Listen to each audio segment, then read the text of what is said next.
काम की तलाश में इधर उधर धक्के खाने के बाद निराश होकर जब वो घर वापस लौटने लगा तो पीछे से आवाज़ आई, ए भाई, यहाँ कोई मजदूर मिलेगा क्या?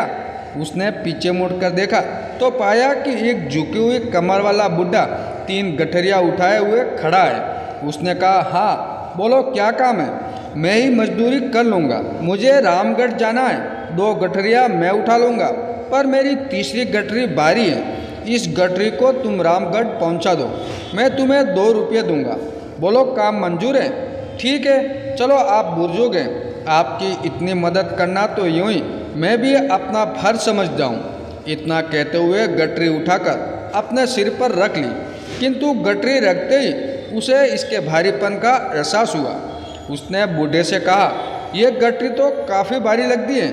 हाँ, इसमें 1-1 रुपये के सिक्के हैं। बूढ़े ने लगभग फुसफुसाते हुए कहा। उसने सुना तो सोचा, होंगे मुझे क्या, मुझे तो अपनी मजदूरी से मतलब है, ये सिक्के भला कितने दिन चलेंगे?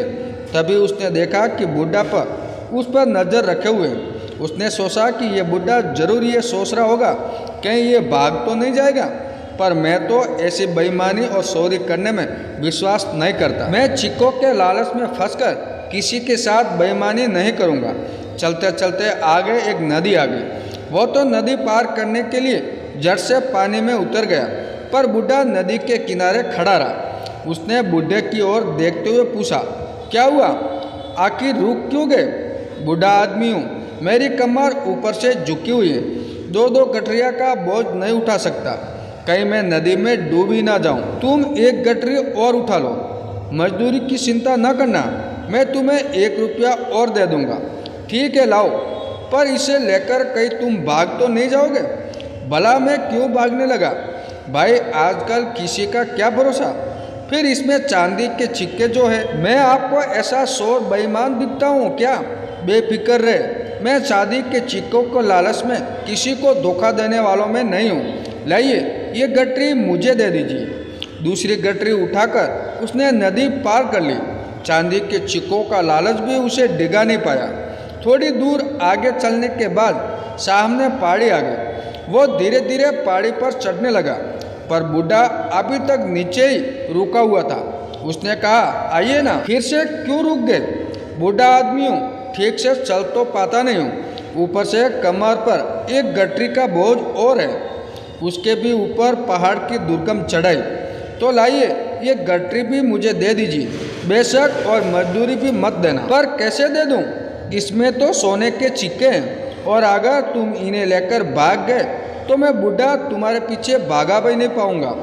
कहा ना, मैं ऐसा आदमी नहीं हूँ। ईमानदारी के चक्कर में ही तो मुझे मजदूरी करनी पड़ रही है, वरना पहले मैं एक सेठ जी के यहाँ मुनीम की नौकरी करता था।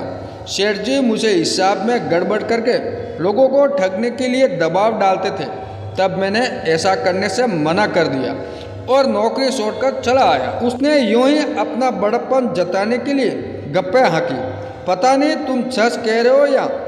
खैर, उठा लो ये सोने के सिक्कों वाली तीसरी गठरी भी। मैं धीरे धीरे आता हूँ, तुम मुझे पहले पहाड़ी पार कर लो तो दूसरी तरफ नीचे रुककर मेरा इंतज़ार करना। वह सोने के सिक्कों वाली गठरी उठाकर चल पड़ा।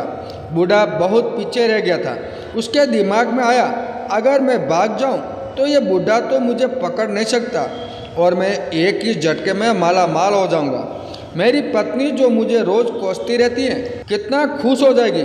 इतनी आसानी से मिलने वाली दौलत ठुकराना भी बेवकूफ़ी है। एक ही झटके में धनवान हो जाऊंगा। पैसा होगा तो इज्जत, ऐश आराम सब कुछ मिलेगा मुझे। उसके दिल में लालच आ गया और बिना पीछे देखे भाग खड़ा हुआ। 3-3 भारी गठरियों का बोझ उठाए भागते भागते उसकी सांस फूल गई। घर पहुंचकर उसने गठरियाँ खोलकर देखी तो अपना सिर पीट कर रह गया।